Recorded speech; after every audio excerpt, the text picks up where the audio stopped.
You're at the grocery store looking at two packages of ground beef. One is labeled 80% lean. The other is labeled 20% fat. Which one do you choose? Most people instinctively reach for the 80% lean package. It just sounds healthier. But here's the thing, they are the exact same product. This isn't just about groceries. Imagine you need to make a serious medical decision. A doctor sits you down to discuss a surgical procedure. In one scenario, the doctor says, "This surgery has a 90% survival rate." You feel a sense of hope and confidence. It sounds like a great option. But what if the doctor said, "This surgery has a 10% mortality rate"? Suddenly, the choice feels terrifying. You hesitate, picturing the worst-case scenario. The statistics are identical, but your decision is not. Studies show that a huge majority of people approve of the surgery in the first case, and far fewer approve in the second. Why? The answer reveals a fundamental quirk in how the human brain works. Our decisions aren't nearly as rational as we like to think they are. Your brain is constantly looking for shortcuts to make sense of a complex world. It doesn't just analyze raw facts, it looks for context. The words used to present information create a mental frame around that information. This frame acts like a lens, changing how you perceive the facts within it. And this framing process happens instantly, triggering an emotional response before your logical mind has a chance to weigh the pros and cons objectively. A positive frame emphasizes a gain. Words like lean, survival, or effective make us feel safe and optimistic.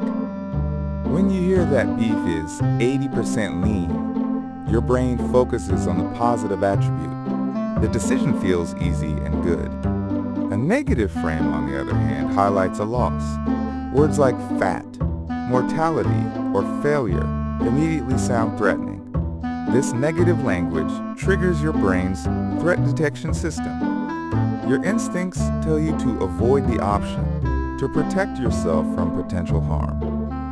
This reaction is closely tied to another powerful cognitive bias known as loss aversion. Psychological research has proven that for most people, the pain of losing something is about twice as powerful as the pleasure of gaining that exact same thing. This is why a 10% risk of death feels so much more impactful and scary than a 90% chance of survival feels reassuring. The potential loss looms larger in our minds. Once you see this pattern, you'll start to notice it everywhere, especially in marketing and advertising. A hand sanitizer that is 99.9% effective is much easier to sell than one that fails to kill 0.1% of germs. The frame focuses on success, not failure. Think about how businesses handle fees. A gas station that offers a discount for paying with cash feels generous. But a station that adds a surcharge for using a credit card feels like it's punishing you, even if the final prices are identical. One is a gain, the other is a loss. This extends into politics and public policy. Tax relief sounds like someone is lifting a heavy burden from your shoulders. But framing it as a tax break for corporations creates a completely different emotional response, suggesting an unfair advantage. The words dictate the debate. This powerful, often invisible influence on your choices has a name. It is called the framing effect. It's a cognitive bias first studied by the Nobel Prize winning psychologists Daniel Kahneman and Amos Tversky. Their work demonstrated that how a choice is presented can be more important than the substance of the choice itself. We don't react to reality, but to our own mental map of it. The framing effect shows that our sense of what is right or wrong can be easily swayed, not by changing the facts, but simply by changing the words used to describe them. So how do you defend your mind against this? How do you ensure you are making a decision based on the facts, not the frame? The solution is to become your own frame checker. When faced with an important choice, especially one that gives you a strong gut feeling. Pause and deliberately rephrase it.